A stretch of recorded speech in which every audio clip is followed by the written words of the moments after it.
Bismillahirrahmanirrahim. Assalamualaikum warahmatullahi wabarakatuh.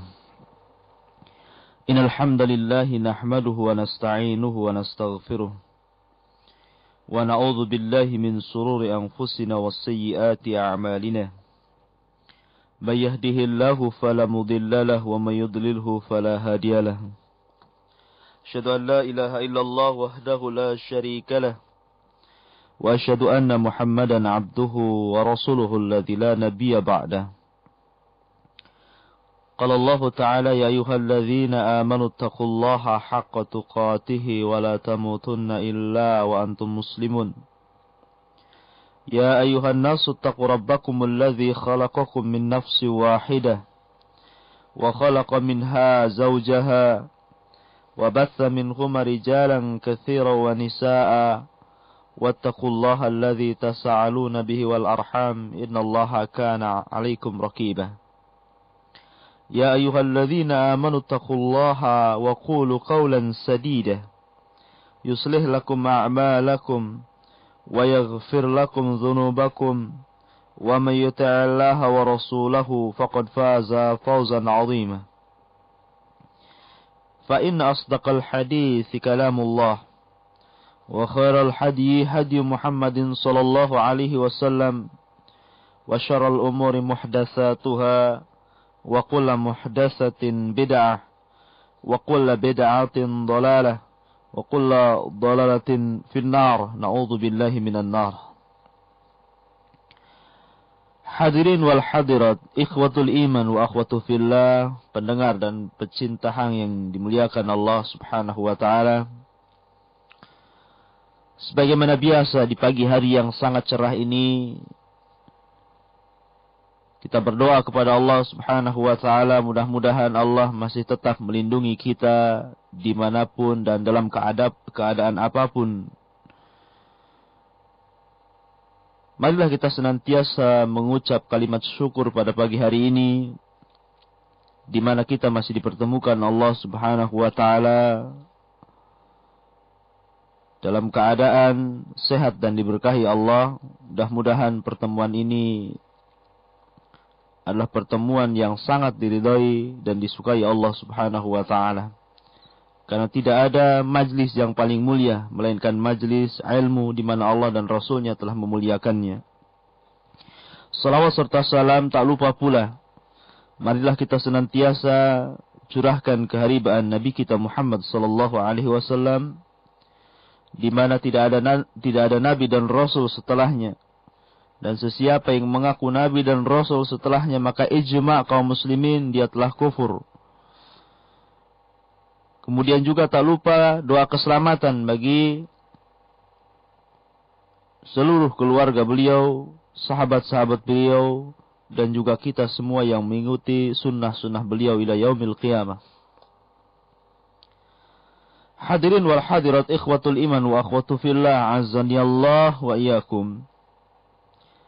Kita tunda dulu pembahasan tentang i'tiqad masailil jahiliyah. Insyaallah kita akan lanjutkan pada kesempatan yang lain. Maka pada pagi hari ini kita akan mencoba mengangkat sebuah tema yang tidak kalah menariknya, yaitu tentang beberapa perhatian Islam terhadap anak-anak. Hadirin wal hadirat, azani Allah wa iyyakum. Sebagaimana kita ketahui bahwa kewajiban kedua orang tua ketika diberi anugerah Allah Subhanahu wa ta'ala seorang buah hati atau seorang anak adalah kewajiban mereka untuk bersyukur kepada Allah. Karena anak merupakan amanah Allah Subhanahu wa ta'ala. Baik anak itu laki-laki ataupun wanita. Bahkan Allah Subhanahu wa ta'ala mencela bagi sesiapa yang mencela kelahirannya. Sebagaimana Allah Subhanahu wa ta'ala telah mencela orang-orang jahiliyah dikarenakan membenci kelahiran anak wanita. Dan ini digambarkan dalam Al-Quran surat An-Nahl 58. Wa idza busyira ahaduhum bil unsa dhalla wajhuhu muswadda wa huwa kadhib.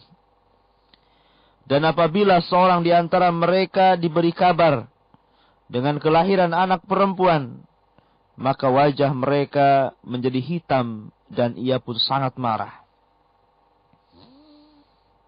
Ini salah satu perilaku orang-orang jahiliyah, tidak suka ketika Allah Subhanahu wa taala memberikan amanah kepada mereka berupa anak wanita. Dan salah satu bukti bahwasannya ini pernah berlaku di zaman jahiliyah, bukan hanya orang-orang jahiliyah secara umum, tetapi pun pernah terjadi kepada Umar bin Khattab radhiyallahu anhu. Sekalipun ada maqal, ada perbincangan tentang kisah Umar ini oleh kalangan ahli hadis, namun mungkin bisa kita petik tentang hikmah dari cerita beliau. Yaitu suatu ketika Umar bin Khattab radhiyallahu an pernah menangis dan pernah tertawa. Ketika orang-orang di sekitar Umar berkata kepada Umar bin Khattab radhiyallahu an, "Ya Umar, kenapa Anda menangis dan kenapa Anda tertawa?" Kemudian Umar bin Khattab radhiyallahu an menceritakan perihalnya dengan mengatakan, "Demi Allah aku tertawa. Aku teringat suatu ketika aku mengadakan safar perjalanan, di mana aku lupa tertinggal patung atau sesembahan yang biasa aku sembah. Maka ketika kerinduanku dan kecintaanku terhadap sesembahan itu semakin tinggi, maka aku semakin gelisah karena tidak bisa mendekatkan diri kepada Tuhanku. Maka kulihatlah sawik, itu makanan yang terbuat dari roti, yang menjadi bekal perjalanannya. Maka aku ambil sawik tersebut, kemudian aku jadikan kepala, kaki, tangan, dan tubuh. Maka menjadilah roti itu sebuah patung sesembahanku. Maka mulailah aku menyembah patung itu, sehingga aku puas dalam sesembahanku kepadanya. Namun, karena lamanya dan khusyunya aku menyembah patung itu, sehingga perutku menjadi lapar. Maka, aku sangat berat kalau andai kata aku memakan roti itu karena sudah menjadi sesembahan. Namun karena semakin kuat lapar yang kuderita, maka akhirnya Umar pun menengok patung yang terbuat roti yang seharusnya dijadikan bekal, dan mulailah Umar mengambil satu persatu dari tubuhnya untuk dimakan.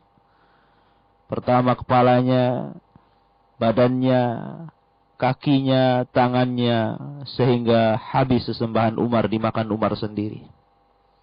Habis Tuhan Umar dimakan Umar sendiri. Dan mungkin sepanjang sejarah baru Umar yang makan Tuhan ini. Jadi, makanya aku tertawa. Tidak ada orang yang bisa memakan Tuhan melainkan aku. Kemudian yang kedua, kenapa aku menangis? Maka aku teringat dahulu aku pernah memendam dan menguburkan anakku yang perempuan hidup-hidup. Hadirin wal hadirat ikhwatul iman wa akhwatu fillah azani Allah wa iyyakum. Sekalipun riwayat ini ada maqal di antara para ulama, namun di sini membuktikan bahwa memang perilaku orang-orang jahiliyah adalah perilaku yang sangat buruk, yang sangat jelek. Sehingga mereka pantas disebut jahiliyah, orang-orang jahil. Tidak mengenal dan tidak mengetahui hukum Islam. Islam sangat memuliakan anak. Islam sangat memuliakan anak. Baik anak yang terlahir itu adalah anak laki-laki ataupun yang terlahir adalah anak wanita. Semuanya dimuliakan oleh Allah Subhanahu wa ta'ala. Oleh karena itulah Allah Subhanahu wa ta'ala menyatakan dalam Al-Quran surat Al-Baqarah ayat 221, "Wala tankihul musyrikati hatta yu'min, wala amatum mu'minatun khairun min musyrikatin walau a'jabatskum. Wala tunkihul musyrikina hatta yu'minu, wala abdun mu'minun khairum min musyriki walau a'jabakum." Dan sesungguhnya ada kata-kata dalam ayat ini, janganlah kalian menikahi wanita-wanita musyrikah sehingga dia beriman kepada Allah. Karena seorang hamba sahaya yang mukmin itu lebih baik dari seorang wanita musyrik, walaupun mengherankan kalian. Dan janganlah kalian juga menikahi laki-laki dari kalangan kaum musyrikin, sehingga mereka mau beriman kepada Allah. Karena sesungguhnya hamba sahaya seorang mukmin itu lebih baik ketimbang satu orang musyrik laki-laki, walaupun sangat mengherankan kalian. Hadirin dan hadirat, di dalam ayat ini Allah katakan, wala abdun mu'minun khairum min musyriki walau a'jabakum. Dan sesungguhnya seorang hamba sahaya yang beriman itu lebih baik bagi kamu daripada seorang yang menyekutukan Allah sekalipun sangat menggiurkan kamu. Jadi ini menunjukkan bahwa hamba sahaya, Allah katakan baik laki-laki ataupun wanita itu lebih baik daripada orang yang merdeka tapi dalam keadaan kufur dan tidak beriman kepada Allah Subhanahu wa taala. Ini menunjukkan Islam tidak membeda-bedakan. Islam tidak membeda-bedakan antara kaum laki-laki dan wanita, antara bayi laki-laki dan perempuan. Yang dibedakan oleh Allah Subhanahu wa taala hanya takwa mereka. Sebagaimana Allah katakan dalam surat Al-Hujurat 13, inna akramakum indallahi atqakum, innallaha alimun khabir. Sesungguhnya yang paling mulia di antara kalian adalah orang-orang yang bertakwa kepada Allah Subhanahu wa taala. Dan akan lebih tegas lagi dengan pernyataan Nabi, innallaha la yanzuru ila suwarikum wa amwalikum, walakin yanzuru ila qulubikum wa a'malikum. Sesungguhnya Allah Subhanahu wa taala tidak melihat bentuk, penampilan dan harta-harta kalian, tetapi Allah hanya melihat dari kalian adalah hati dan amalan-amalan kalian. Hadis ini dikeluarkan oleh Imam Muslim. Ini menunjukkan cukuplah dua dalil ayat dan hadis ini menunjukkan bahwa Islam sangat menghargai kelahiran seorang bayi. Tidak bisa ditinjau baik bagi laki ataupun wanita, semuanya sangat dimuliakan dalam Islam. Hadirin wal khadirat a'azzani Allah wa iyyakum. Oleh karenanya Rasulullah sallallahu alaihi wasallam memasukkan ke dalam golongan orang-orang yang kufur, orang-orang yang tidak mengakui nasab terhadap anak karena kondisi anak yang tidak sesuai dengan apa yang dikehendaki orang tua. Sehingga kadang-kadang, maaf saja, mungkin ada yang terlahir anaknya dalam keadaan cacat, ataupun ketika lahir dia dalam keadaan sehat, kemudian terjadi kecelakaan sehingga cacat. Kadang-kadang orang-orang tua tidak mengakui dan malu terhadap anak-anaknya. Iya, siapa di antara orang tua yang ingin anaknya sehat? Yang ingin anaknya cantik, handsome, bagus dan baik, pintar. Semua orang tua berkeinginan seperti itu. Tidak ada orang tua yang ingin anaknya dalam keadaan terlahir cacat.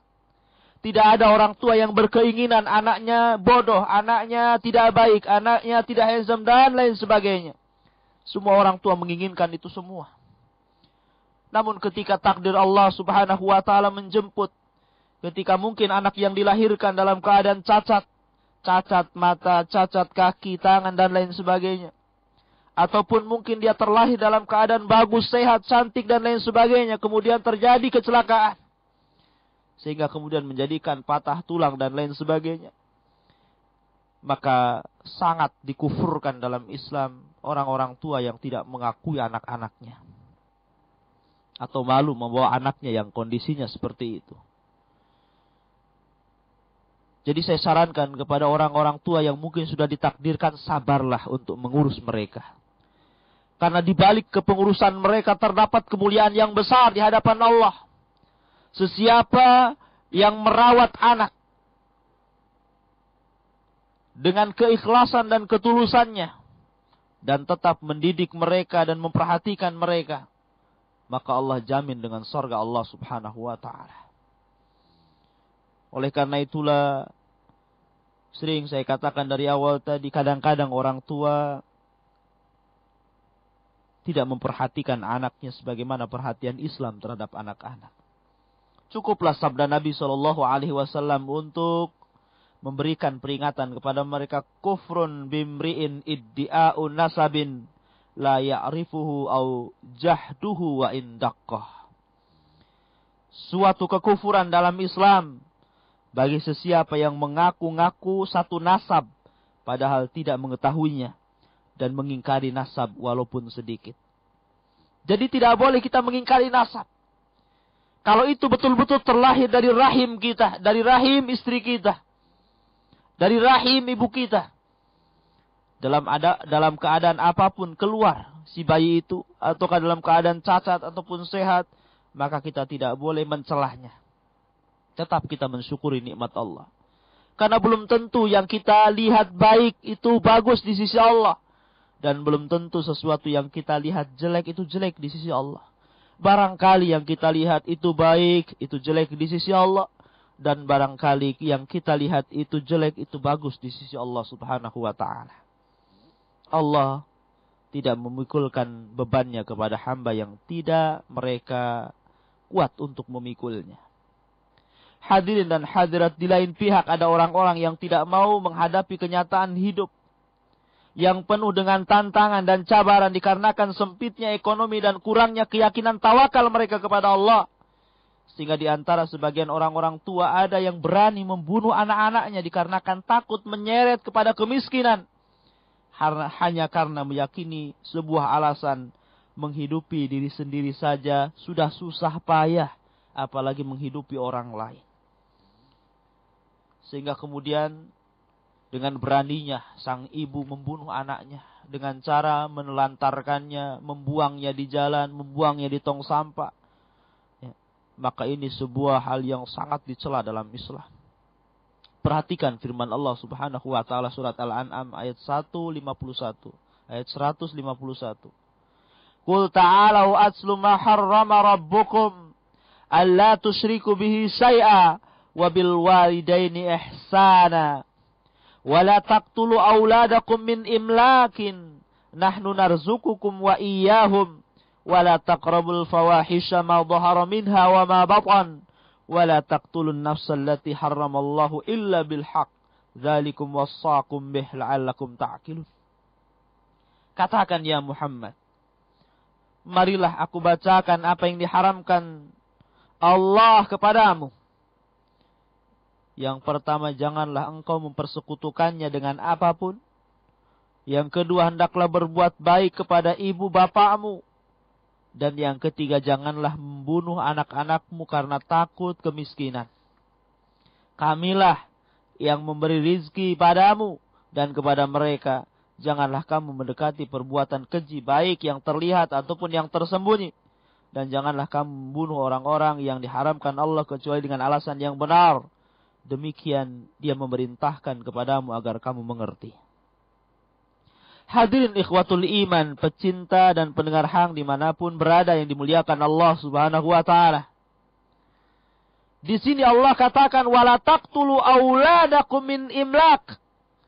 Janganlah kalian membunuh anak-anak kalian karena takut kemiskinan. Allah yang memberi rizki mereka, bukan kita. Makanya sering saya ulang-ulang dan sering saya contohkan, kadang-kadang tawakalnya binatang itu lebih kuat ketimbang tawakalnya manusia kepada Allah subhanahu wa ta'ala. Dulu pernah saya contohkan binatang cicak ya. Mungkin ini sebuah pelajaran, saya akan cerita lagi. Binatang cicak ini menurut penelitian para ahli di bidangnya. Ya, saya tidak ahli, tapi saya pernah mendengar ketika penelitian para ahli cicak di bidangnya, dia menyatakan bahwa cicak itu ketika beranak atau melahirkan, maka paling sedikit dia melahirkan sekitar 7 sampai 8 telur butir. Atau butir telur. Lah, kalau kita perhatikan binatang yang kecil yang merayap di tembok ini tawakalnya kepada Allah subhanahu wa ta'ala sangat besar. Padahal Allah tidak menganugerahkan kepadanya akal. Jadi kita tahu bahwasanya cicak ini makannya kan nyamuk. Cicak diberi nasi tidak mau dia. Ya, dia nyamuk. Sementara nyamuk di zaman sekarang ini sudah habis dimakan baygon dan lain sebagainya. Ya. Namun tidak ada cicak yang mengeluh. Sudahlah kita nelor 2 saja. Ya. atau nelor satu saja. Tidak ada cerita seperti itu. Tetap saja cicak sampai hari kiamat akan menelur 8 dan 7 butir telur. Begitulah seterusnya.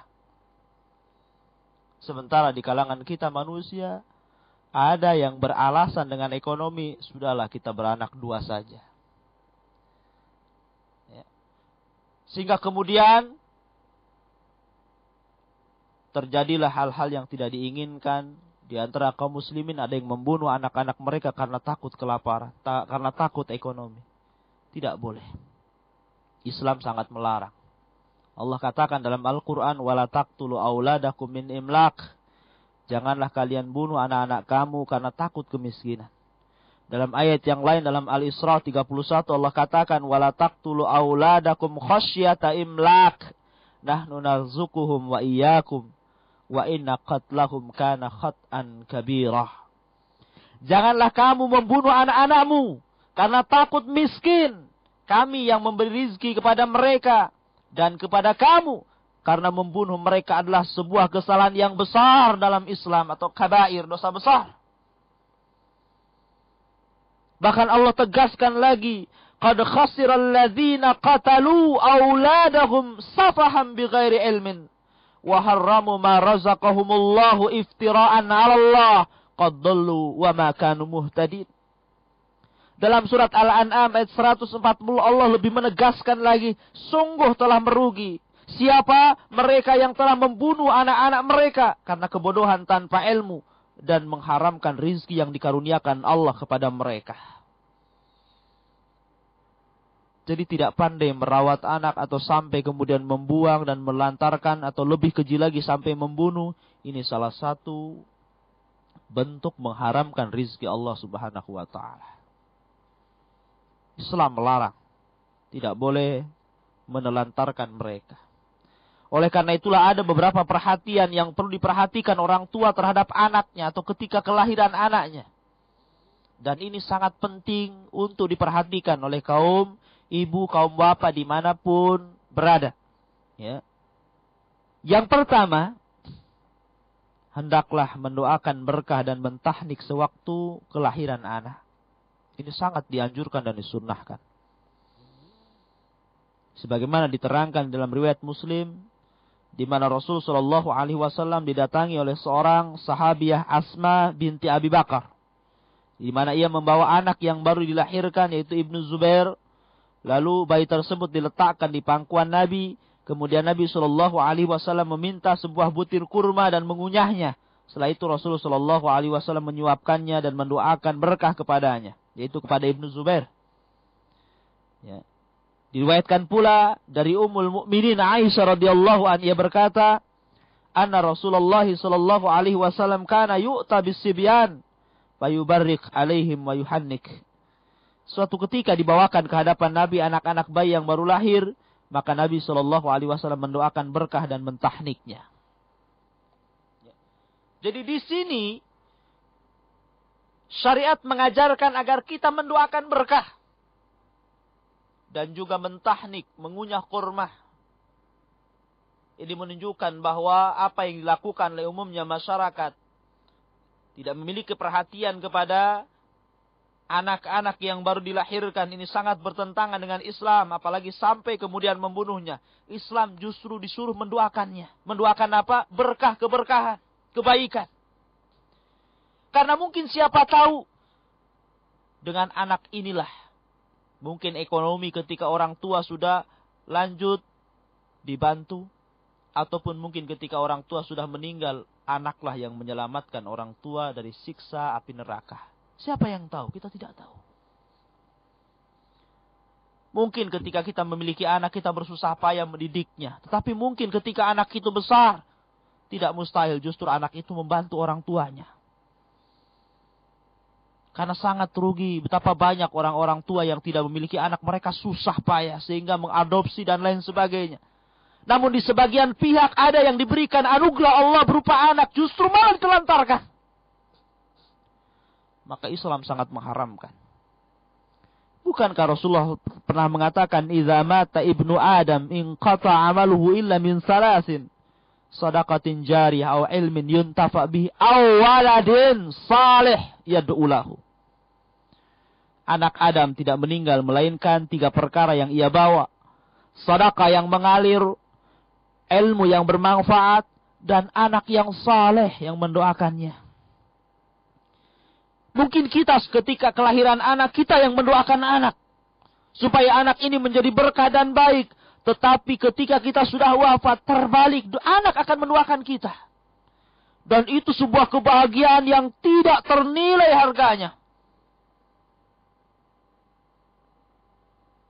Karena di akhirat, pertolongan Allah Subhanahu wa Ta'ala sudah terputus, melainkan beberapa perkara di antaranya doa seorang anak yang saleh kepada orang tua.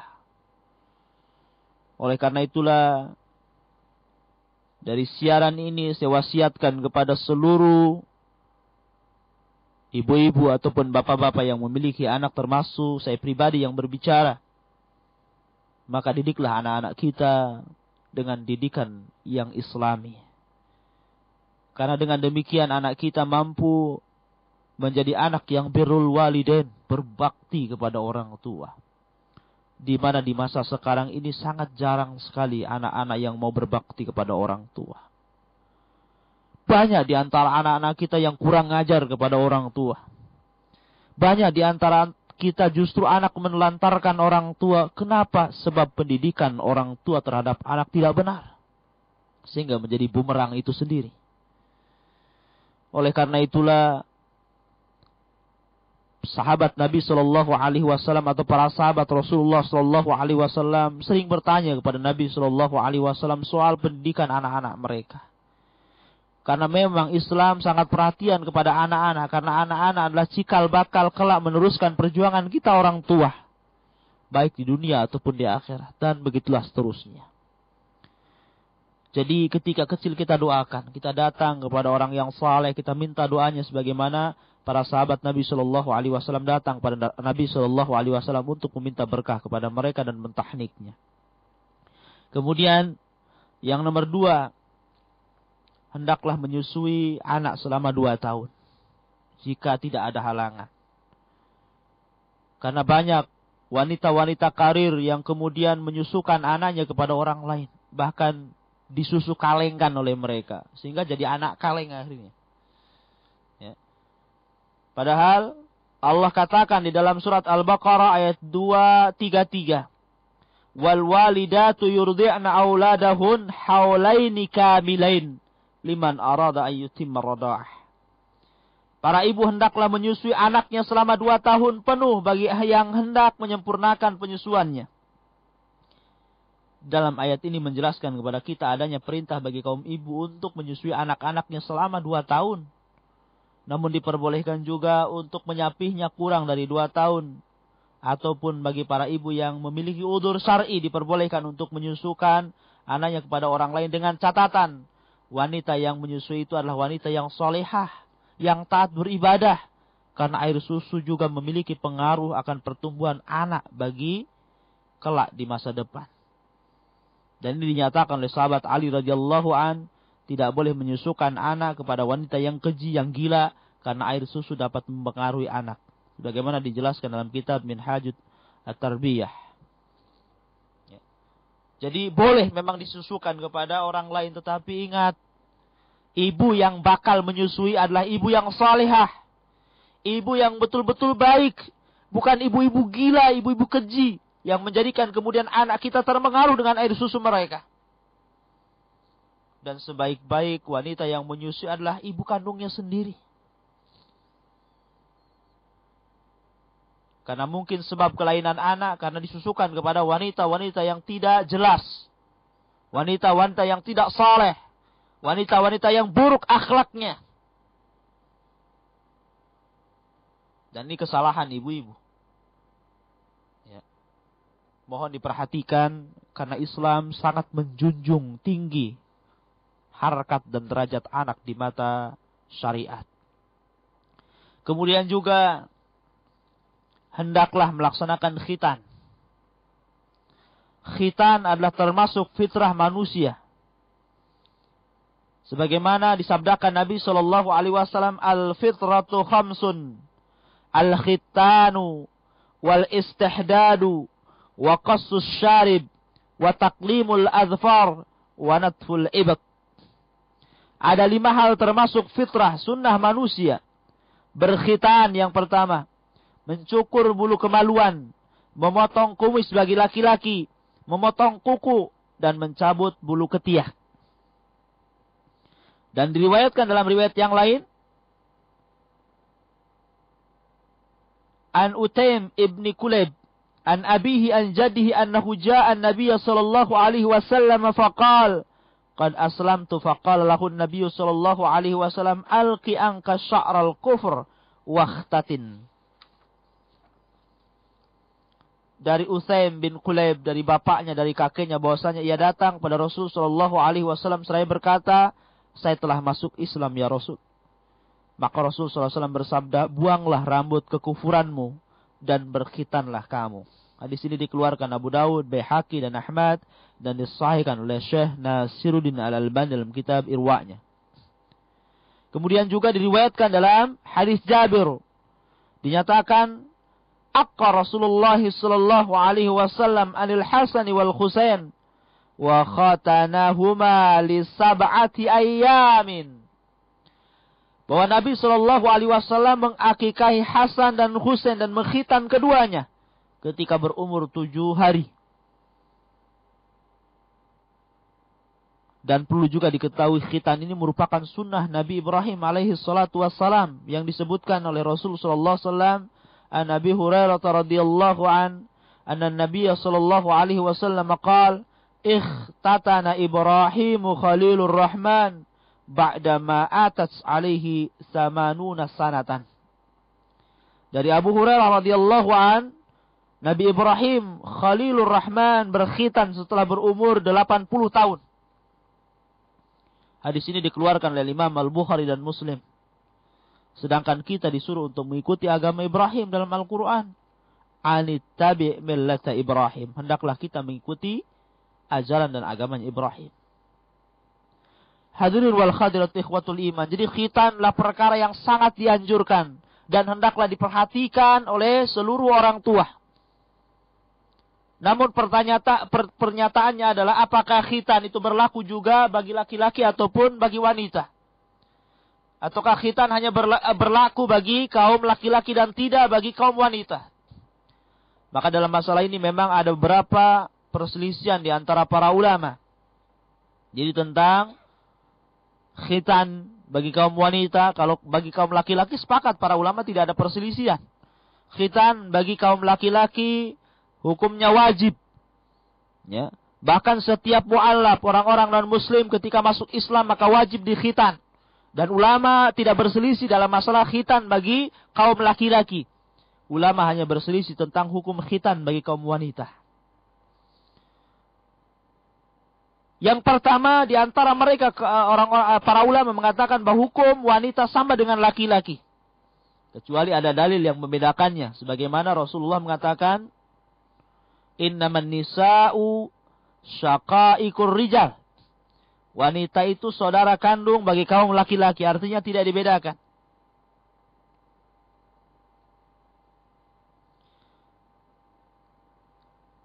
Ada juga Rasulullah sallallahu alaihi wasallam mengatakan idzal taqal khitanani faqad wajabal ghusl. Apabila bertemu 2 khitan maka wajib mandi. Al-Imam Ahmad bin Hanbal rahimahullahu taala mengatakan hadis ini menunjukkan juga bahwa wanita dikhitan. Ya. Kemudian juga khitan bagi wanita yang sangat masyhur dari kalangan sahabat dan ulama salaf. Sebagaimana dicontohkan dari Anas bin Malik. Anas bin Malik radhiyallahu anhu qala Nabi sallallahu alaihi wasallam li ummi Atiyah, "Idza hafadti fa ashimmi wa la tanhiki fa innahu asra lil wajhi wa ahdha lil zawji." Dari Anas bin Malik ia berkata Rasulullah sallallahu alaihi wasallam bersabda kepada Ummu Atiyah, apabila engkau mengkhitan wanita, biarkanlah sedikit dan janganlah memotong semuanya, karena itu lebih membuat ceria wajah dan lebih senang bagi kaum suami.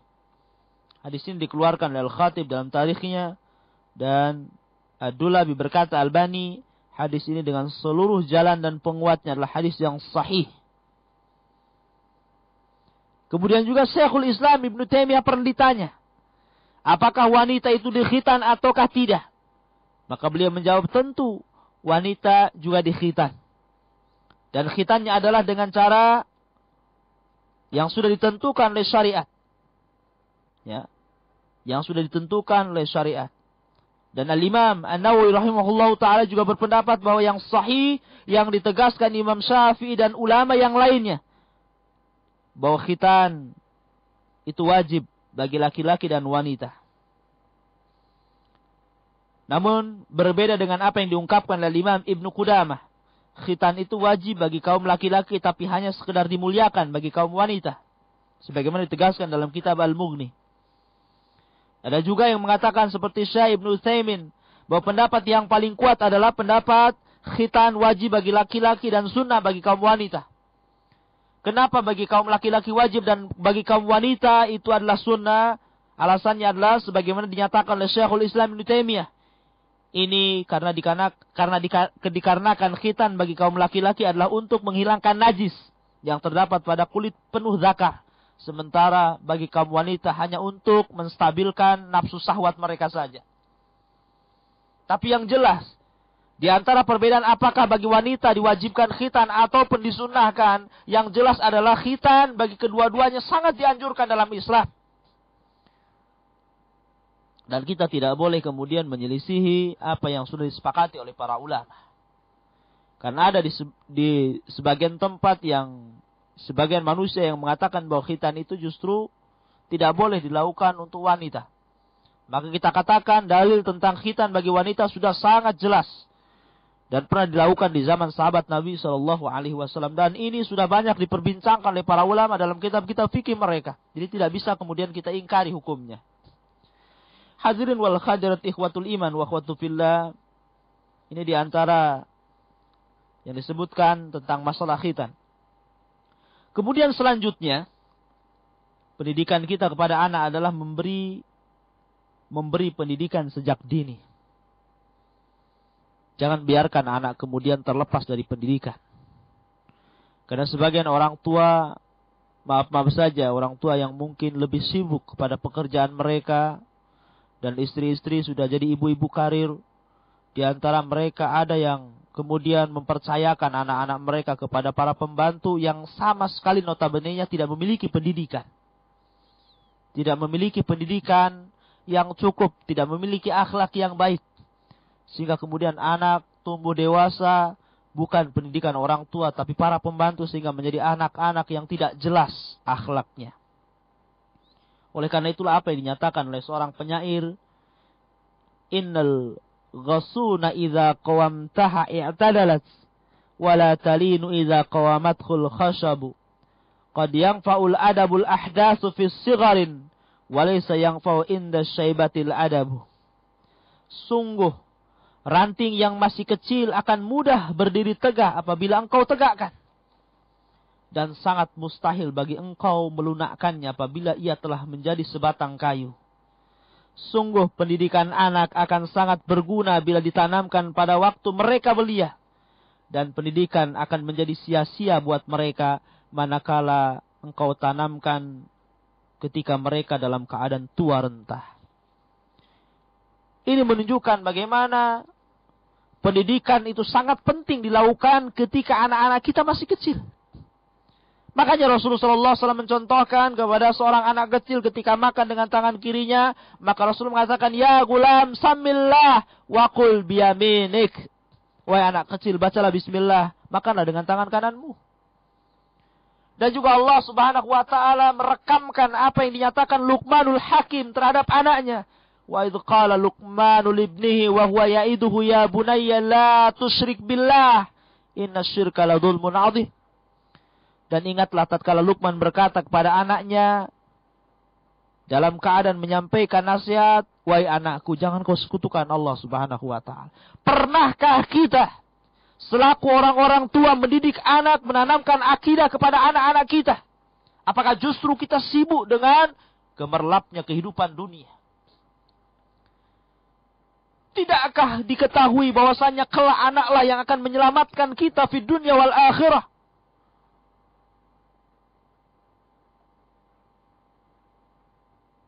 Ini menunjukkan bahwa di antara kaum muslimin, para ibu dan bapak, kadang-kadang di antara keluarga mereka ada yang sudah menjadi dayus yang dilaknat Allah Subhanahu wa taala, yaitu orang tua yang tidak memiliki kecemburuan kepada anaknya ketika berlaku kemaksiatan. Berapa banyak orang-orang tua yang membiarkan anaknya. Sehingga ada kisah ketika anaknya khalwah dengan laki-laki yang bukan mahramnya berada di rumahnya, orang tua sok cuek, membiarkan. Sehingga kemudian sampai terjadi hamil di luar nikah, baru kemudian orang tua sibuk dan lain sebagainya. Dan ini sangat banyak terjadi dan sangat lumrah. Kalau dulu perkara ini dianggap luar biasa, bahkan memalukan, tapi sekarang dianggap biasa. Dan seakan-akan mungkin ini salah satu jalan supaya mempermudah dan mempercepat pernikahan. Ya. Maka ini adalah kekeliruan yang sangat besar dalam Islam. Tidakkah mereka tahu bahwasanya anak hasil zina, atau dengan kata lain anak haram, salah satu bentuk maksiat yang sangat besar? Tidakkah kita kasihan kepada mereka kalau mereka terlahir dalam keadaan tidak dinasabkan kepada bapaknya? Dan ketika anak ini seorang wanita, kemudian hendak menikah, sementara waktu itu dia anak terlahir di luar pernikahan, maka dia akan merasa sedih karena ternyata walinya bukan nasabnya. Ya, tapi nasabnya dinasabkan kepada ibunya. Coba pikirkan oleh orang-orang tua, terutama yang memiliki anak wanita, jangan sampai terjadi kepada perbuatan-perbuatan nista dalam Islam. Rawatlah mereka dengan baik. Ya, perhatikan kehidupan mereka. Karena Islam sangat menjunjung tinggi bayi, sangat menjunjung tinggi anak, baik yang terlahir wanita ataupun laki-laki. Salah satunya adalah dengan cara mendidik mereka di atas syariat Islam, wallahu a'lam. Ya, saya kira pembahasan pada pagi hari ini kita cukupkan sampai di sini. Kita akan adakan tanya jawab insyaallah. Kalau yang bisa saya jawab, kita jawab. Kalau yang tidak bisa saya jawab, maka insyaallah kita tunda dan kita akan beri jawaban pada lain kesempatan. Kita tutup dulu. Subhanakallah bihamdika asyhadu an la ilaha illa anta astaghfiruka wa atubu ilaik. Assalamualaikum warahmatullahi wabarakatuh. Waalaikumsalam warahmatullahi wabarakatuh. Jazakumullah khairan katsira kepada Ustaz Ajat Sudrajat yang telah menyampaikan tausiahnya kepada kita semuanya. Dan mudah-mudahan tausiah ini bermanfaat kiranya bagi kita semuanya. Dan tibalah saatnya kita dialog interaktif, di mana sahabat Hang bisa langsung menanyakan kepada Ustaz melalui line telepon kami, khusus di wilayah Batam, yaitu di 0778 468 106, ataupun di luar Batam, yaitu di 0778 468 606. Saya ulangi, di 468 606, ataupun melalui line SMS kami di 0856 684 10106. Dengan terlebih dahulu sahabat Hang mengetik 2 huruf pertama, yaitu KI, kemudian spasi nama Anda, kemudian isi pertanyaan Anda. Dan tema kita pada hari ini yaitu perhatian Islam terhadap anak. Dan bagi sahabat Hang yang ingin bertanya, mudah-mudahan sesuai dengan tema kita pada hari ini. Assalamualaikum.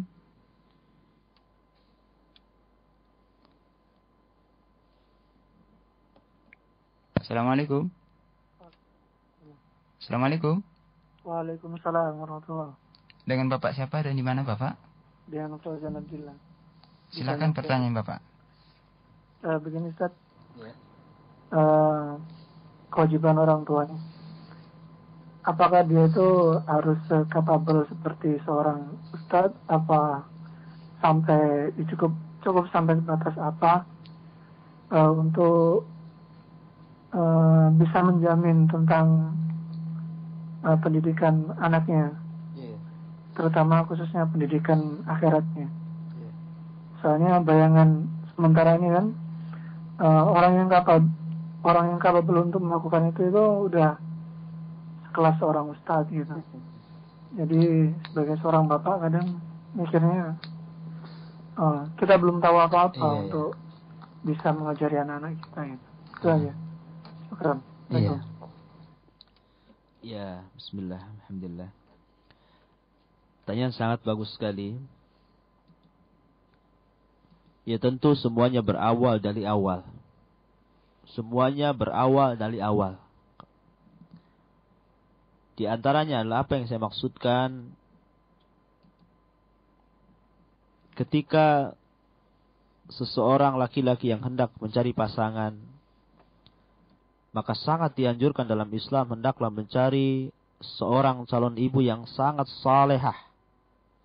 Karena ini akan mempengaruhi terhadap dampak pendidikan anak-anak yang kelak akan dilahirkan oleh mereka. Sehingga Rasulullah SAW sendiri mengatakan, nikahilah wanita karena 4 perkara. Karena hartanya, karena nasabnya, karena kecantikannya, dan karena agamanya. Namun di ujung hadis Rasul mengatakan, fadfar bidzati dini taribat siyadaka. Pilihlah yang bagus agamanya, karena itu akan menyelamatkan kalian. Ini menunjukkan bagaimana apa yang diinginkan Nabi Shallallahu Alaihi Wasallam adalah peran seorang ibu itu sangat dominan sekali di tengah-tengah keluarga. Karena anak lebih dekat kepada ibu bukan kepada bapak, karena bapak disibukkan di luar rumah. Kalau ibu adalah seorang yang jahat, yang jelek perangainya, maka anak akan terpengaruh dengan akhlak mereka. Tapi manakala ibu itu seorang wanita yang salehah, wanita yang taat, tidak harus pandai. Orang taat tidak harus pandai. Ya, maka anak insya Allah akan mengikuti nasihat ibunya dan terpengaruh dengan akhlak ibunya. Namun kalau andai kata sudah terlanjur, karena mungkin dulu masa-masa jahiliyah, ya, laki-laki tadi juga jahiliyah, wanita yang dinikahinya pun jahiliyah. Kemudian setelah memiliki anak, dia baru bertobat kepada Allah Subhanahu wa Ta'ala dan baru mengetahui pentingnya bukan hanya sekedar mendidik anak, tapi ketika sebelumnya mencari jodoh pun demikian. Maka pertama tentu tetap berusaha mendidik anak-anak. Tidak harus kemudian kita jadi ustaz dulu kemudian mendidik anak.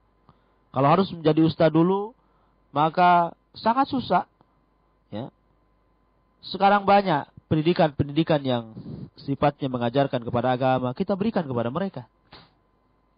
Masukkan ke madrasah-madrasah Islam yang jelas akidah dan muamalahnya. Juga datangkan ustadz-ustadz yang jelas ke rumahnya untuk dididik anak-anaknya. Ataupun mungkin dengan cara orang tua yang membeli buku-buku yang sahih, yang tidak ada penyimpangan, kemudian dipelajari sedikit-sedikit, sama-sama belajar. Ya, orang tuanya belajar, kemudian langsung dipraktekkan kepada anaknya, dan begitulah seterusnya. Yang jelas, usaha dan upaya terus dilakukan. Jangan kemudian dibiarkan demikian. Tidak boleh kita melantarkan anak, sehingga anak terdidik dalam keadaan pendidikan yang tidak jelas dalam Islam. Bukankah Al-Quran mengatakan, muru auladakum bis-shalah. Perintahkan keluarga kamu untuk sholat. Artinya apa? Yang mengajarkan sholat itu keluarganya, bukan orang lain. Tapi berapa banyak sekarang orang-orang tua yang mengajarkan anaknya secara langsung. Mengajarkan sholat dengan benar. Mengajarkan wudu dengan benar. Ya. Kalau ada orang yang mengatakan bahwa saya tidak bisa mengajarkan sholat, maka kita katakan apakah orang tua tadi tidak sholat? Maka bagaimana orang tua tidak sholat akan mengajarkan anaknya sholat? Ya tentu di awal dari orang tua dulu. Orang tua jadi baik, kemudian kebaikannya diberikan kepada anaknya. Ada sebagian orang tua yang menghendaki anaknya baik, namun dia tidak mau berusaha untuk baik. Ini salah. Ya. Jadi kalau menghendaki anaknya baik, jadi baik dulu dia. Ataupun sama-sama. Ya. Orang tuanya merangkak baik dengan terus juga memperbaiki anak-anaknya. Ya memang ada istilah pepatah orang tua maling tidak mau anaknya jadi maling. Tapi pepatah ini tidak benar dalam Islam. Artinya apa? Tetap dia harus bertobat. Setelah tobatnya ini kemudian diberikan kepada anaknya. Dengan dia baik, maka kebaikannya insya Allah Subhanahu wa Ta'ala akan mempengaruhi anak-anaknya. Jadi tidak harus kemudian seorang yang pendidik itu harus seorang ustaz, tidak. Tapi upaya jalan itu sangat banyak. Sangat banyak sekali. Ya, wallahu a'lam. Syukron Ustaz atas jawabannya. Dan kembali kami informasikan kepada sahabat Hang yang ingin bergabung. Silakan Anda menelpon kami di 468 106 106 untuk wilayah Batam, yaitu di 468106 untuk wilayah Batam, dan untuk wilayah di luar Batam yaitu di 0778 468 606. Ataupun Anda ingin bertanya melalui SMS, silakan mengirimkan di 0856 684 10106 dengan terlebih dahulu sahabat Hang mengetik 2 huruf pertama yaitu KI, kemudian spasi nama Anda, kemudian isi pertanyaan Anda. Assalamualaikum. Waalaikumsalam warahmatullahi. Ini dari Ibu Haya di Batu Aji. Ya, silakan Ibu pertanyaannya. Ustadz, ini mau tanya doa yang dari Nabi yang Robbi habli minas solihin sama Robbi habli miladunka yang selanjutnya itu dibaca ketika anak baru lahir apa sebelum lahir dan ketika anak itu udah lahir aja Ustaz. Jazakallah. Assalamualaikum. Waalaikumsalam warahmatullahi. Jadi doa itu memang doa umum. Rabbi habli minas salihin, ya Rabb, anugerahkanlah kamu menjadi anak-anak yang saleh. Ini doa ini umum ya, bisa dibaca kapan saja dan tidak ada yang mengkhususkannya. Tidak ada yang mengkhususkan doa ini bisa sebelum, sesudah. Karena kalau melihat doa itu secara arti saja, itu menunjukkan keumumannya. Ya Allah, anugerahkanlah aku minas salihin, dari orang-orang yang saleh. Tapi yang jelas saya belum mendapati bahwa hadis ini dikhususkan setelah, sedang atau sebelum. Ya. Anda sendiri belum mendapatinya. Tapi kalau andai kata Ibu mendapatinya hadis-hadis yang sahih yang mengkhususkan doa itu untuk yang sesudah atau yang sebelum atau yang sedang, dan hadis itu sahih dari Nabi SAW, maka silahkan saja diamalkan. Namun anak pribadi belum mendapati kekhususan bacaan ini diletakkan di mana, wallahu a'lam. Mungkin bisa ditanyakan kepada asatidz yang lain. Syukran Ustaz. Dan kita beralih kepada pertanyaan melalui via SMS, yaitu dari hamba Allah. Assalamualaikum Ustaz. Waalaikumsalam warahmatullahi wabarakatuh. Adakah batasan kasih sayang antara anak laki-laki dan wanita? Tidak ada. Tidak boleh seorang orang tua kemudian mendahulukan yang satu dan membiarkan yang lain. Tidak boleh. Adil itu sangat penting dalam keluarga. Adil itu sangat penting dalam keluarga. Dan Nabi SAW sangat memperhatikan keadilan kepada anak-anak. Tidak boleh kemudian yang satu diberi, yang satu tidak diberi, karena akan menjadi dampak yang negatif bagi anak-anak. Sehingga ada seorang sahabat Nabi SAW yang waktu itu datang kepada Nabi SAW, kemudian diberikan sesuatu oleh orang tuanya. Maka Nabi SAW mengatakan, apakah saudara-saudara kamu juga diberikan yang orang tua kamu beri? Maka dia mengatakan tidak. Maka Nabi mengatakan kepada sahabat tadi untuk mengembalikan pemberian itu kepada orang tuanya. Ini menunjukkan bahwa keadilan itu sangat dijunjung tinggi dalam Islam. Terutama keadilan orang tua kepada anak-anaknya. Jadi biasakan sikap adil bagi anak-anaknya. Tapi adil tentu menurut syariat Islam. Tidak adil menurut hawa nafsu. Seperti umpamanya pembagian faraid. Karena adil adalah 50-50, separuh-separuh. Maka ada yang kemudian membagi faraid kepada anak laki-laki dan wanita itu disamakan. Ini salah, karena apa? Karena adil bukan seperti itu. Tapi adil adalah barometernya Al-Quran dan sunnah Nabi SAW. Jadi barometernya adalah Al-Quran dan sunnah Nabi SAW, yang keduanya sudah dipahami oleh salafun as-saleh. Wallahu a'lam. Syukran Ustaz. Dan kita akan mencoba menerima penelpon yang telah masuk.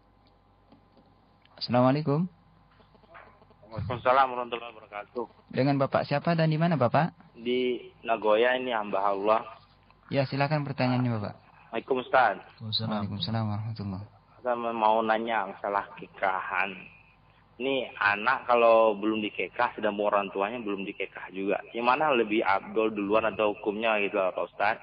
Yang harus didulukan Ustaz. Itu aja Ustaz. Maksudnya, Syukran. Tantar. Assalamualaikum. Masalah akikah. Masalah akikah dalam Islam sangat dianjurkan. Jadi masalah akikah itu di dalam Islam sangat dianjurkan sekali. Bahkan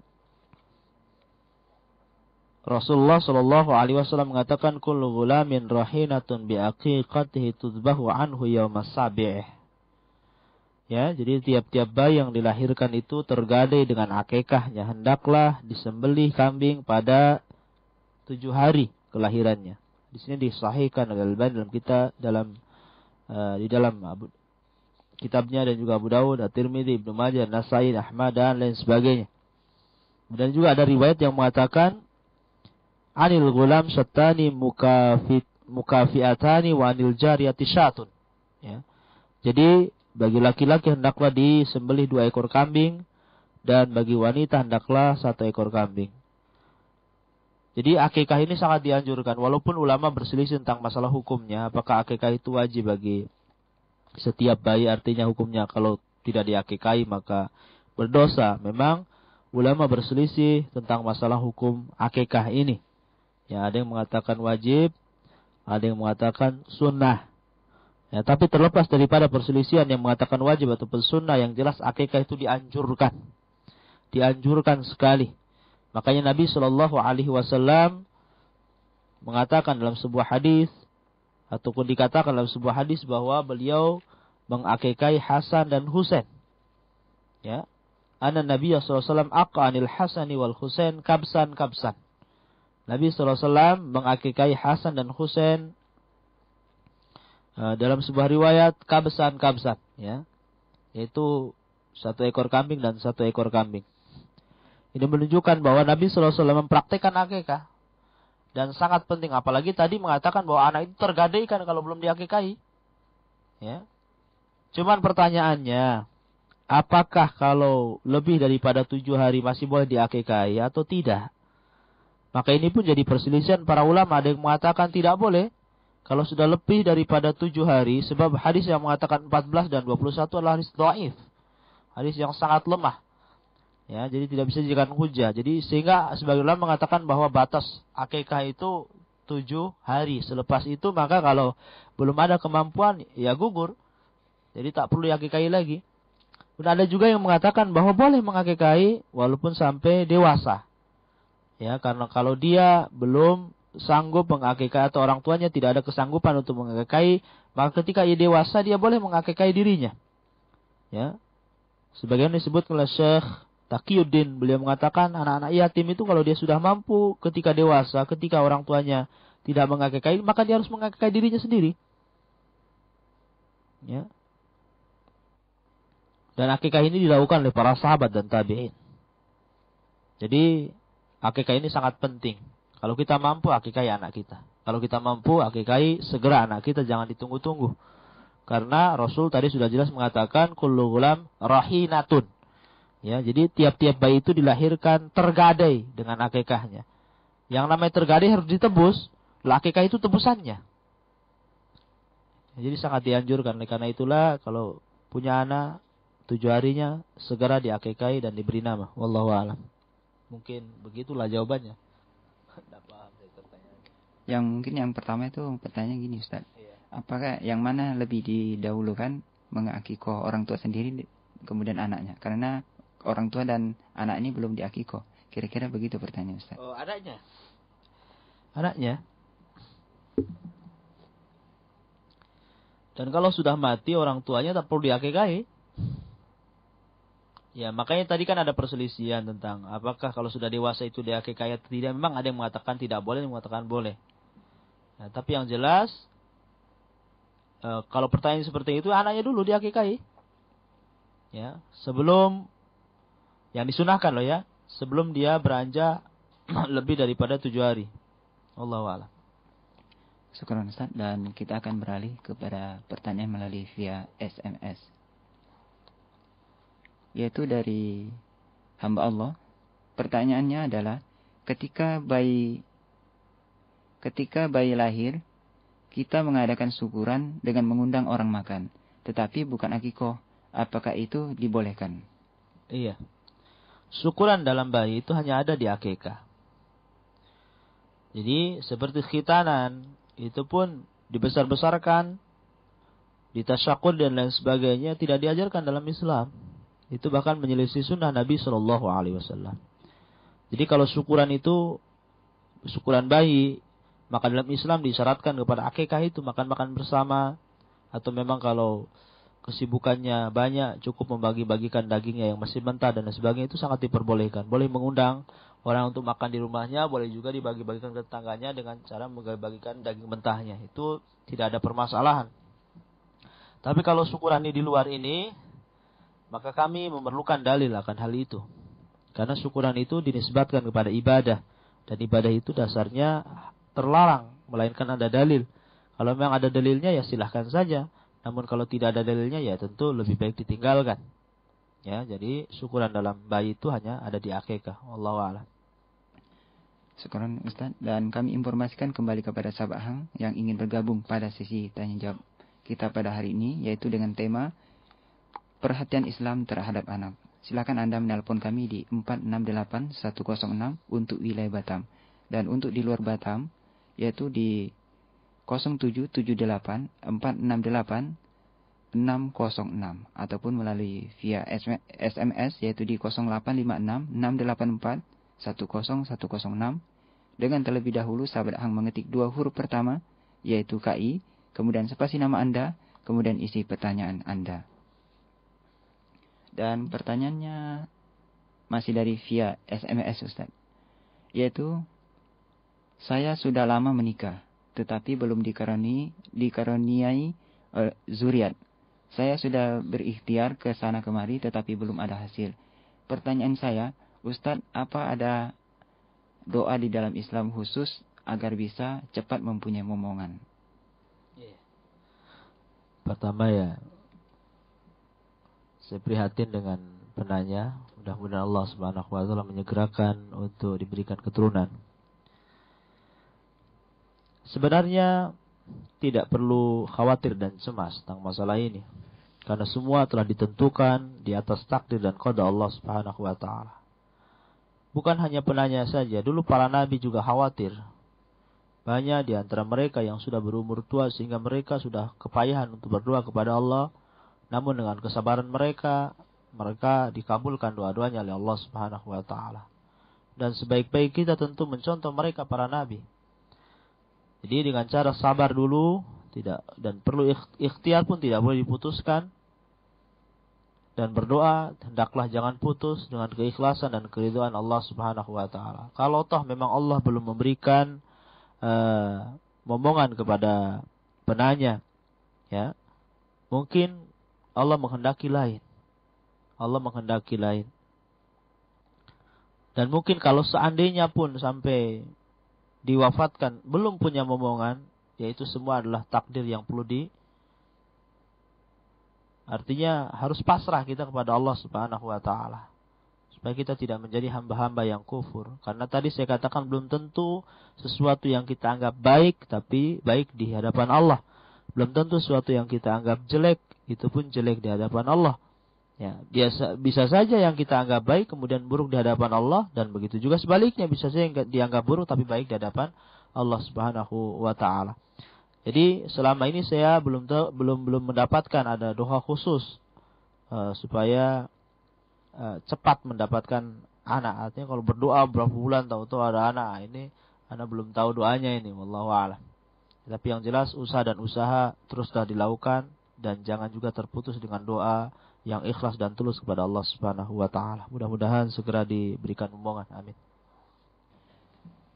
Jazakallahu Ustaz. Mudah-mudahan hamba oleh bertanya tadi segera dikurniai oleh anak oleh Allah. Dan kita akan mencoba menerima pertanyaan melalui dari luar Batam ya, insyaallah Ustaz. Assalamualaikum. Waalaikumsalam. Dengan siapa dan di mana Ibu? Dari hamba Allah di Tanjung Uban. Iya, silakan pertanyaannya.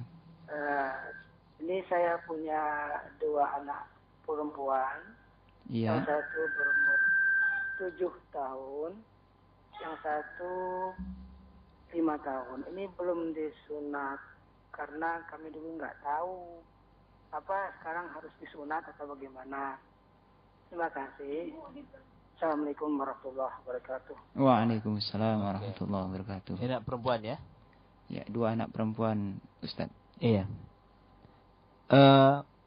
Kalau sudah besar, tidak perlu disunat, ya. Dan cukuplah meminta ampunan kepada Allah Subhanahu wa taala. Kalau sudah besar dan membahayakan maka tidak perlu disunat. Ya, jadi makanya di sini dilakukan ketika anak wanita itu bayi. Ya, dan tidak membahayakan. Kalau memang memungkinkan untuk disunat artinya tidak membahayakan jiwa, maka tidak masalah. Tapi kalau sampai kemudian membahayakan dan kemudian akan menimbulkan hal-hal yang tidak diinginkan, maka tidak usah disunat. Ya, tapi kalau umpamanya memungkinkan dan tidak membahayakan, maka sangat dianjurkan sunat bagi kaum wanita. Karena kenapa kok tidak diwajibkan sebagaimana laki-laki saya katakan tadi? Karena ilatnya berbeda. Ilatnya berbeda antara sunat bagi laki-laki dengan sunat bagi wanita.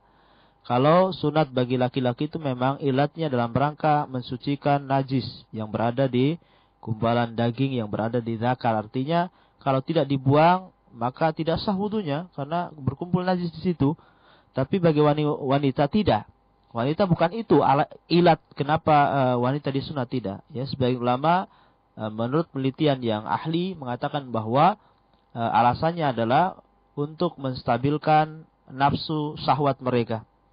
Ya, dan tadi Rasulullah telah mengatakan dalam sebuah hadis yang sahih tentang masalah sunat bagi kaum laki-laki, di antaranya saya ulangi hadisnya, yaitu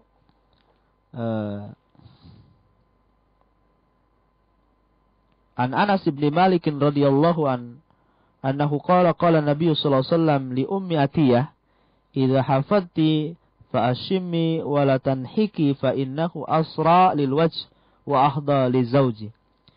Dari Anas bin Malik ia berkata, Rasulullah sallallahu alaihi wasallam bersabda kepada Ummu Atiyah, apabila engkau mengkhitan wanita, biarkanlah sedikit dan janganlah memotong semuanya.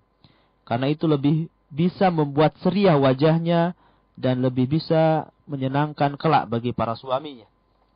Ya, jadi dengan hadis ini sangat dianjurkan oleh Islam bagi kaum wanita untuk sunat. Tapi saya katakan tadi kalau sudah besar, kalau memang membahayakan, maka tidak usah dan cukuplah minta ampunan kepada Allah Subhanahu wa taala. Tapi kalau memang tidaklah membahayakan dan tidak apa-apa, ya, maka silahkan saja disunat. Wallahu a'lam. Jazakallah Ustaz. Dan kami informasikan kepada sahabat Hang yang ingin bergabung di sesi tanya jawab ini, silakan Anda menelpon kami di line telepon 468 106 untuk wilayah Batam, dan untuk di luar Batam yaitu di 0778 468 606, ataupun melalui via SMS silakan di 0856 684 10106. Dengan terlebih dahulu sahabat Hang mengetik 2 huruf pertama yaitu KI, kemudian spasi nama Anda, kemudian isi pertanyaan Anda. Dan kita akan menerima penelpon selanjutnya, Ustaz. Assalamualaikum. Waalaikumsalam. Dengan Ibu siapa dan di mana, Ibu? Ibu Titin di Bengkong. Silakan pertanyaannya, Ibu. Di sini saya ingin nanya masalah akikah anak itu. Yang saya biasa lihat di sekitar rumah, misalnya kalau akikah anak itu mengundang orang ke rumah terus baca-baca bersanji yang bacaannya marhaban gitulah.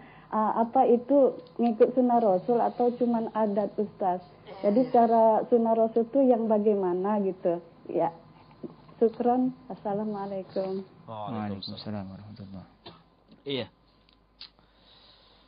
Jadi tentang masalah pelaksanaan akikah.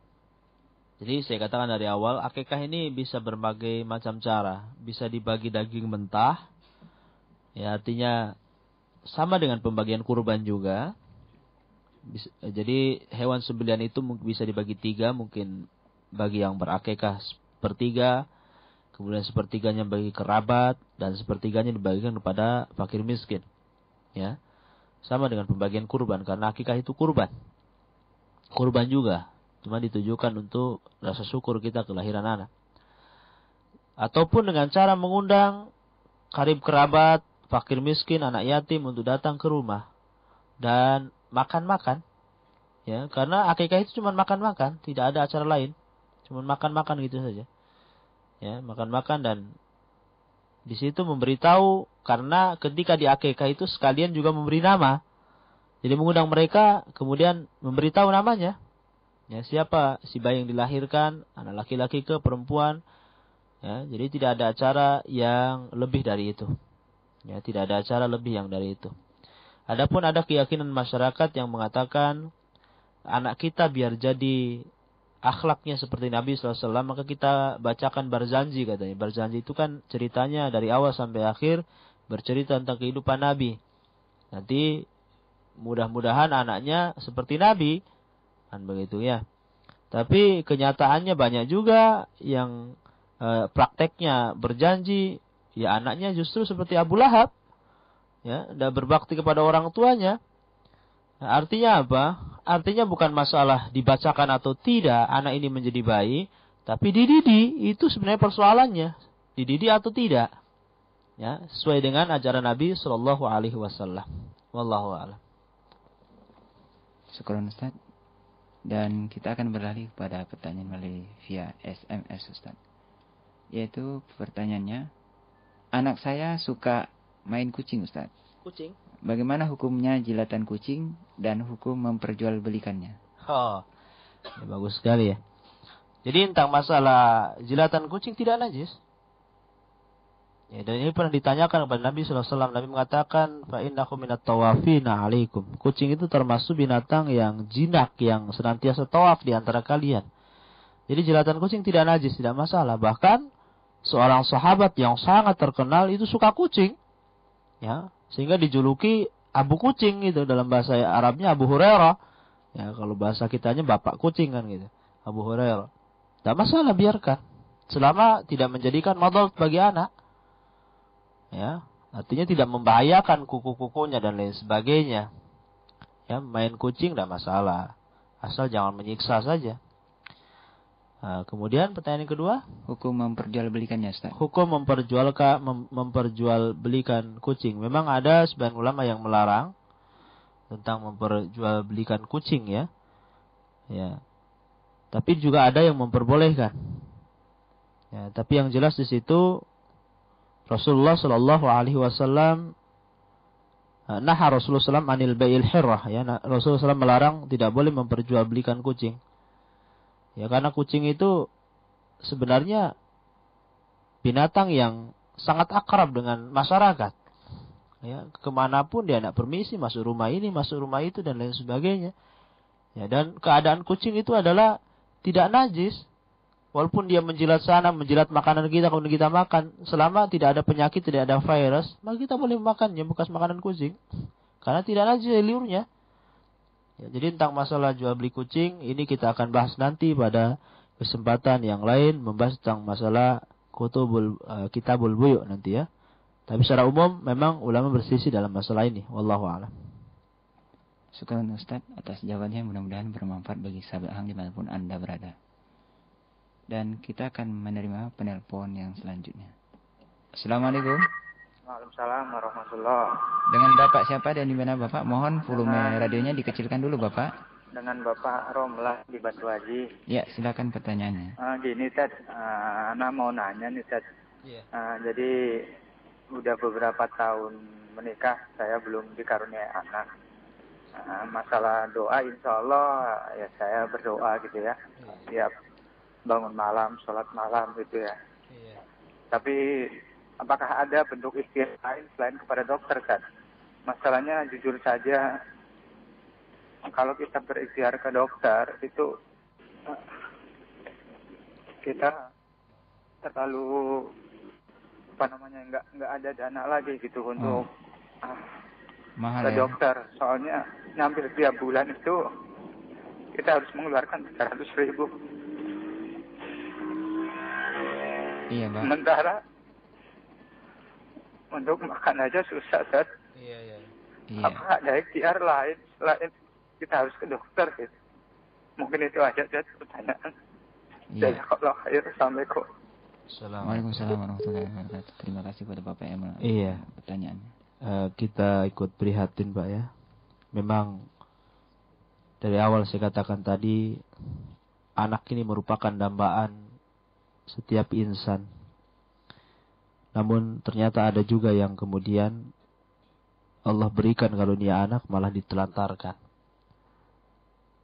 Maka kalau andai kata sudah berupaya ya ke dokter dan lain sebagainya, sebenarnya secara medis ada juga yang sifatnya lewat refleksi ya refleksi. Kebetulan di sini juga ada tukang pijat refleksi, ini sempat saya tanyakan juga, katanya bisa saja pakai refleksi urut akupuntur dan lain sebagainya. Ya, tapi mungkin itu pun tidak terlepas daripada biaya, Pak ya.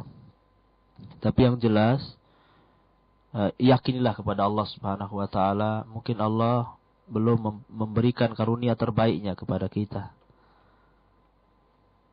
Artinya dengan kita tidak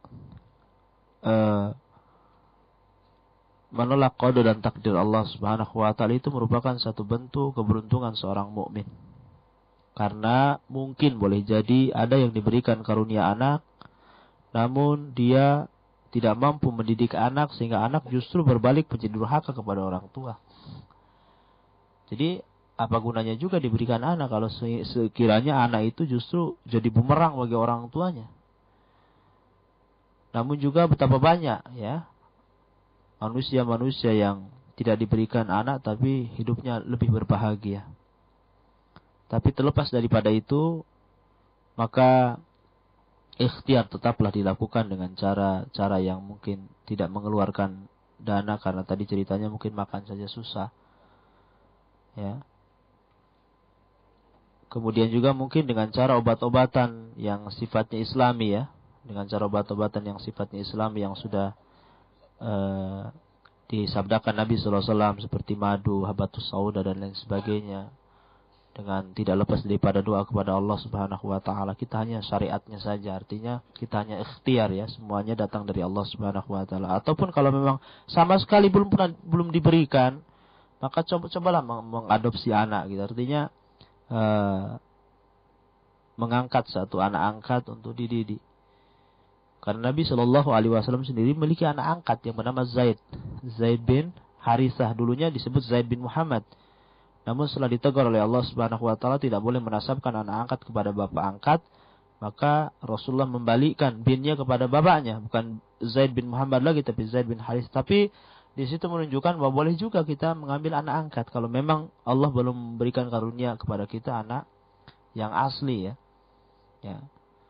Wallahu a'lam.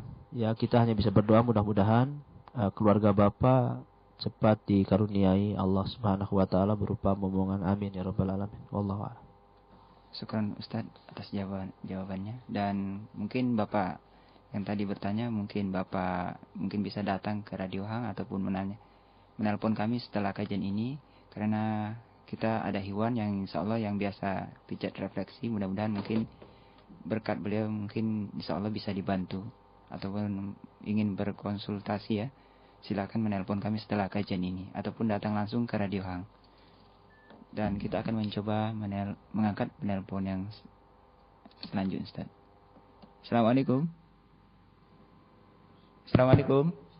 Assalamualaikum. Waalaikumsalam. Ini dengan Bapak Sudiro dari Moro, Pak. Iya, silakan Bapak pertanyaannya. Ini Pak, masalah pemberian nama ini. Bolehkah pemberian nama itu sebelum akikah? Dan kira-kira penamaan yang baik itu yang gimana gitu? Iya. Begitu saja. Syukron. Assalamualaikum. Waalaikumsalam warahmatullahi. Iya, masalah memberi nama dalam Islam telah dijelaskan bahwa memberi nama terhadap anak tidak terikat oleh waktu. Jadi memberi nama terhadap anak itu tidak terikat oleh waktu.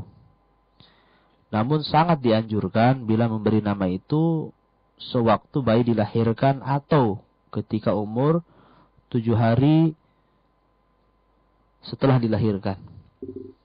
Sebagaimana sabda Nabi sallallahu alaihi wasallam, kullu gulamin rahinatun bi aqiqatihi tuzbahu anhu yawma sabihi wa yusamma fihi wa yukhlaqu ra'suhu.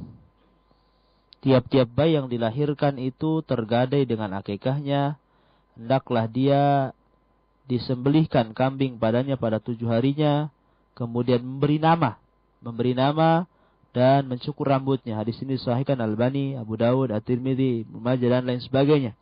Ini menunjukkan dianjurkan pula menamai anak-anak dengan nama yang baik. Karena menurut kebiasaan Pak ya, nama juga itu sangat berpengaruh kepada kejiwaan anak. Di mana kadang-kadang anak menjadi sangat rendah karena namanya jelek. Ataupun kadang-kadang anak menjadi sombong karena namanya seakan-akan sangat keren. Atau terkadang-kadang menjadi sangat mulia. Ya, karena nama. Jadi nama ini sangat berpengaruh kepada anak. Ya, sangat berpengaruh sekali nama ini. Oleh karena itulah Islam mengajarkan dalam sebuah hadis yang sahih yang dikeluarkan Imam Muslim, inna ahabba asma'ikum ilallah Abdullah wa Abdurrahman. Sesungguhnya nama kalian yang paling baik dan disukai Allah adalah Abdullah dan Abdurrahman. Ini dengan kata lain, nasabkan nama kepada asma Allah, nama-nama Allah. Kalau bagi laki-laki, ya, jadi laki-laki sangat dianjurkan untuk nama berbentuk idhofah. Berbentuk idhofah, yaitu dinasabkan kepada asma Allah, nama-nama Allah. Abdullah, Abdurrahman, ya, Abdul Aziz, dan seluruh nama-nama Allah Subhanahu wa Ta'ala. Ataupun nama-nama Islam, ya. Dan tidak boleh, ya, tidak diperbolehkan, bahkan mungkin diharamkan oleh Ibnu Hazm sendiri dalam kitab Al-Muhalla, barang siapa yang menyandarkan kalimat abdun kepada selain daripada Allah, seperti Abdul Uzza, Abdul Manaf, Abdul Khubal, ini patung-patungnya orang-orang jahiliyah, ya, tidak boleh. Jadi kalau ingin memberi nama, nasabkanlah kepada nama-nama Allah Subhanahu wa Ta'ala. Itu nama terbaik, terutama nama Abdullah dan Abdurrahman. Ustaz, bagaimana kalau satu kampung namanya Abdullah Abdurrahman, dipanggil satu melirik semua? Ya, saya kira bisa dibedakan lah kalau masalah itu. Ya, saya kira kalau anaknya sendiri masa tidak tahu ya. Jadi ini menunjukkan bahwa Islam sangat perhatian terhadap nama. Jangan sembarang memberi nama kepada anak kita, apalagi nama-nama setan, Walhan umpamanya. Nama anak kita Walhan itu kan nama setan itu. Jadi tidak boleh juga, tapi berilah nama-nama kita dengan nama-nama Islam. Kalau memang wanita, maka disunahkan untuk tidak diidhofahkan seperti Zainab, Aisyah, Hindun dan lain sebagainya. Wallahu a'lam. Sekarang Ustaz, dan kita akan beralih dari penelpon ke pertanyaan melalui SMS Ustaz. Yaitu dari hamba Allah. Pertanyaannya adalah, apa ada tuntunan dari Nabi jika bayi lahir, apa kita harus mengumandangkan azan dan iqamah di telinganya Ustaz? Demikian kira-kira pertanyaan Ustaz. Tentang masalah azan dan iqamah terhadap kelahiran bayi, memang diperselisihkan tentang hadisnya. Ada ulama yang mengatakan sahih, ada yang mengatakan dhaif. Tapi ternyata setelah diteliti oleh para ulama, hadis tentang masalah azan bayi itu semuanya tidak sahih, dhaif. Jadi yang namanya hadis dhaif tentu tidak bisa dijadikan hujjah, ya, jadi tidak perlu diazani. Wallahu a'lam. Syukran Ustaz. Dan ini ada pertanyaan dari ikhwan kita di studio 1, yaitu, Ustaz, saya mempunyai 2 anak yang berbeda umur. Bagaimana memberi rezeki, yaitu nafkah secara adil, padahal kebutuhannya berbeda, Ustaz? Tentang masalah adil di sini, bukan harus 50-50, tidak. Harus 50-50, tidak. Artinya sesuai dengan keperluan dan kebutuhan. Karena anak sekolah SD lain dengan keperluan anak sekolah kuliah. Sangat jauh. Ya, jadi adil itu adalah di sini relatif, ya, yaitu disesuaikan dengan keperluan dan kebutuhan anak itu sendiri. Ya, namun kalau seperti yang sifatnya, ada yang sifatnya memang harus dibagi 50-50, ada yang tidak harus, yaitu sesuai dengan keperluannya. Seperti pemanya masalah harta warisan. Kalau anak laki-laki dengan anak laki-laki yang sama, tidak boleh karena dia anak tertua dapat lebih banyak, kemudian anak yang paling adiknya yang paling bungsu dapat sedikit, tidak boleh. Kalau dalam masalah hukum waris kan begitu. Tapi ada juga yang sifatnya tidak harus 50-50, melihat kondisi keperluan si anak itu sendiri. Ya tadi saya contohkan anak sekolah SD, SMP, SMA ataupun kuliah itu lain, berbeda semuanya. Jadi disesuaikan dengan keperluannya dan tidak boleh berlebihan. Ya tidak boleh berlebihan. Wallahu a'lam. Jazakallah Ustaz. Dan kita akan menerima penelpon selanjutnya. Assalamualaikum. Assalamualaikum. Waalaikumsalam warahmatullahi. Dengan siapa di mana? Dari Abu Nabila. Abu Nabila? Ya. Tafadhol. Assalamualaikum Ustaz. Waalaikumsalam warahmatullahi. Ini Ustaz, bagaimana akikahnya anak yang sudah umurnya lebih dari 21 hari? Apakah masih diperbolehkan? Atau sampai sudah tahunan gitu Ustaz? Dan bagaimana nanti, apakah harus dicukur juga rambutnya untuk diganti dengan perak? Jazakallah khairan. Assalamualaikum. Waalaikumsalam warahmatullahi wabarakatuh. Jadi tadi sudah dijelaskan tentang masalah hukum, apakah boleh mengakikahi lebih daripada 7 hari. Memang ini perselisihan, seperti kalau dilihat dalam kitab Syarhul Iqna, ya, Syarhul Iqna, wala yu'aqqul maulud an nafsihi idza kabura. Dan tidak boleh diakikahi bagi anak yang dilahirkan bagi dirinya apabila sudah besar. Innaha masyru'atun fi haqqil ab. Karena itu disyariatkan bagi hak orang tua bagi anak. Tetapi juga waqtara jam'un annahu yu'aqqu an nafsihi istihbaban idza lam yu'aqqu anhu abuhu. Tapi juga sebagian besar kalangan ulama memperbolehkan mengakikahi dirinya karena dihukumi sunnah apabila memang bapaknya belum memberikan akikah. Dan disebutkan juga oleh Syekh Taqiyuddin, yu'aqqu anil yatim min malihi kal udhiyati wa aulah. Hendaklah diakikahi anak yatim dari hartanya sendiri seperti kurban. Li'annahu murtahanun biha, karena dia masih tergadaikan dengannya. Jadi di sini memang perselisihan ulama, ada yang membolehkan, ada yang tidak, ya. Ada yang membolehkan, artinya ada yang membatasi sampai 7 hari, ada yang tidak membatasi lebih juga dari 7 hari. Ada juga beralasan karena Nabi SAW juga pernah mengakikahi dirinya sendiri ketika diutusnya menjadi Nabi dan Rasul. Wallahu alam, kalau kami berpendapat bahwa diperbolehkan melakukan akikah juga ketika lebih daripada 7 hari. Ya, kami lebih cenderung kepada pendapat ini. Diperbolehkan untuk berakikah walaupun umur lebih daripada 7 hari. Ya. Dan sesuai dengan syariat akikah, kalau artinya disunahkan, diperbolehkan juga mencukur rambutnya untuk ditimbang dengan emas dan disedekahkan. Ya, bagaimana kalau sudah tua kan rambutnya banyak? Lah iya, sesuai dengan kemampuan. Ya, sesuai dengan kemampuan. Kalau memang tidak memiliki emas untuk disumbangkan, ya cukup diakikahi sendiri saja. Ya, wallahu a'lam. Syukur Ustaz, dan kita akan coba membacakan pertanyaan melalui via SMS. Yaitu dari hamba Allah.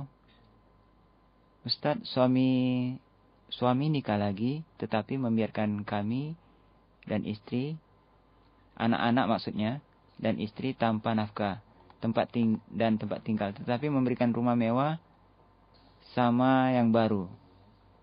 Saya demikian pertanyaan Ustaz. Ini salah suami yang seperti ini. Ya. Jadi suami kalau mau nikah lagi, itu memang dalam Islam sangat dianjurkan. Bukan sekedar boleh, karena Al-Quran yang menyuruh, sunnah Nabi yang menyuruh, bahkan Nabi SAW juga ta'adud. Artinya tidak boleh kita membantah Al-Quran. Tetapi bukan kemudian Islam memperbolehkan menjadi kelonggaran bagi suami untuk menikah lagi tanpa memperhatikan keperluan dan kebutuhan istri tuanya. Apalagi kalau dia punya anak-anak.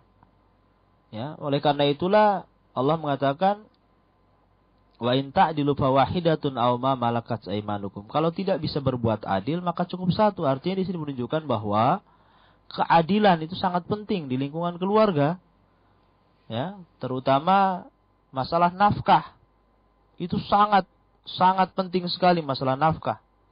Memanglah kalau masalah keadilan soal perasaan, cinta mencintai, apakah dia lebih mencintai istri muda ataupun istri tua, masalah cinta-cinta ini relatif.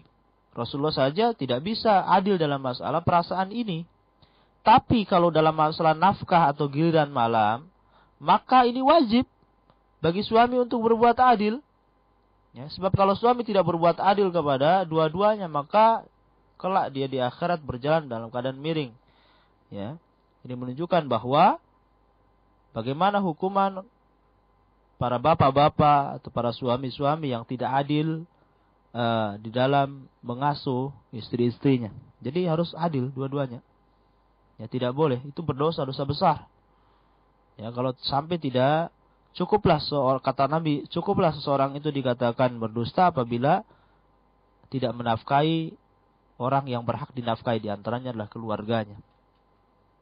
Wallahu a'lam. Syukran Ustaz. Assalamualaikum.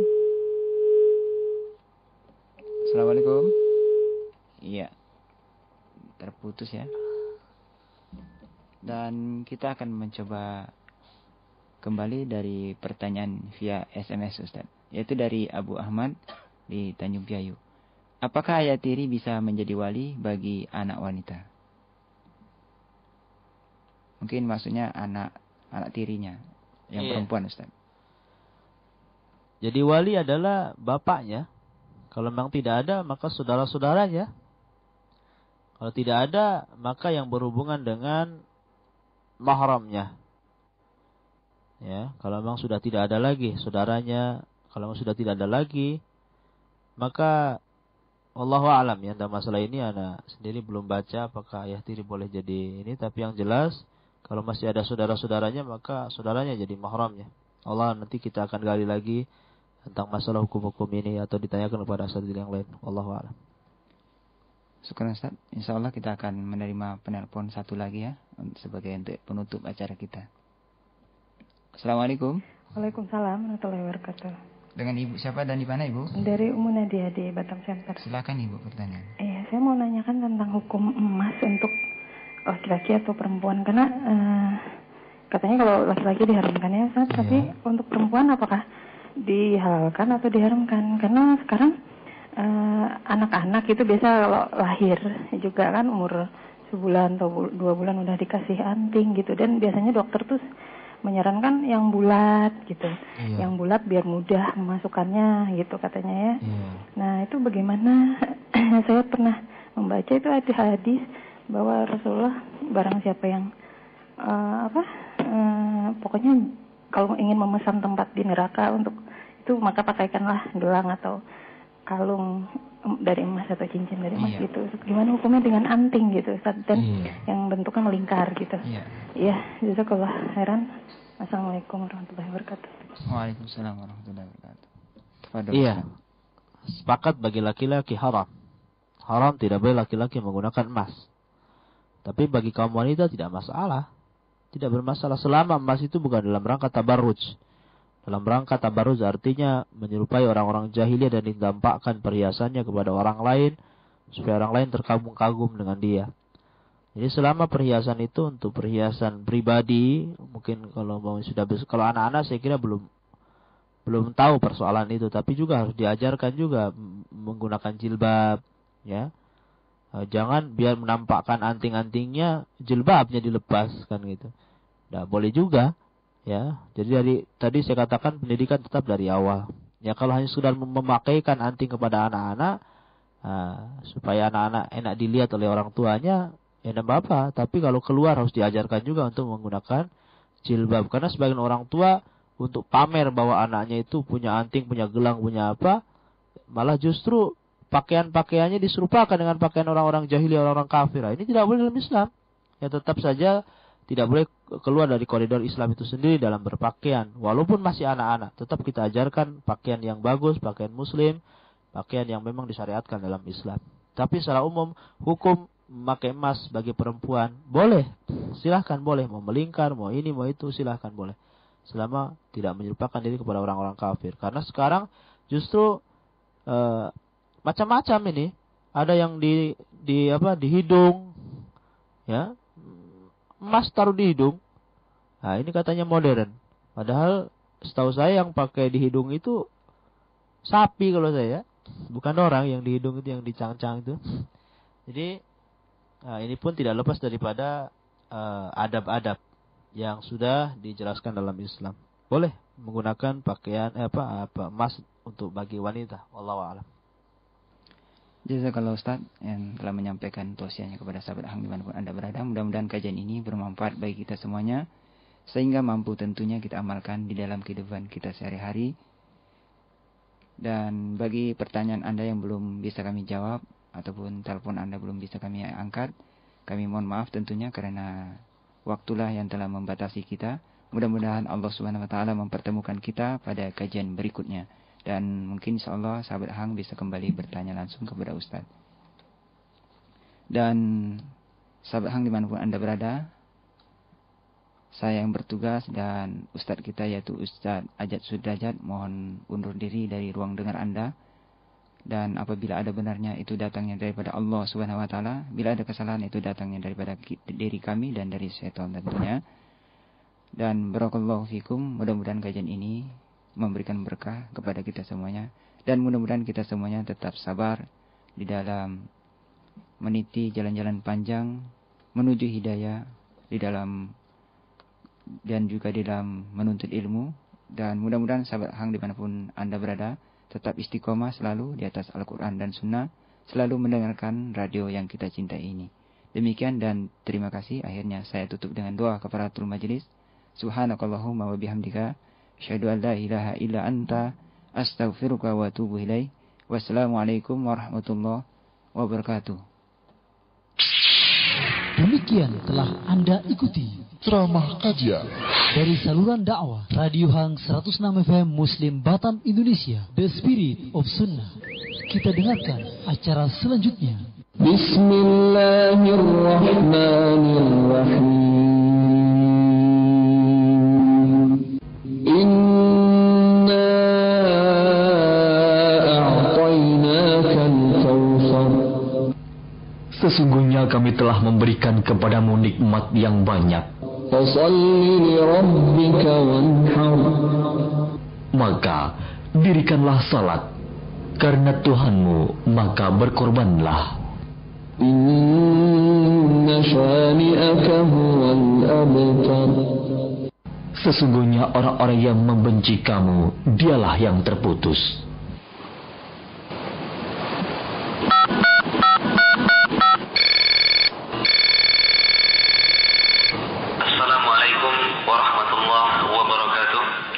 Diinformasikan pada kaum muslimin dan muslimat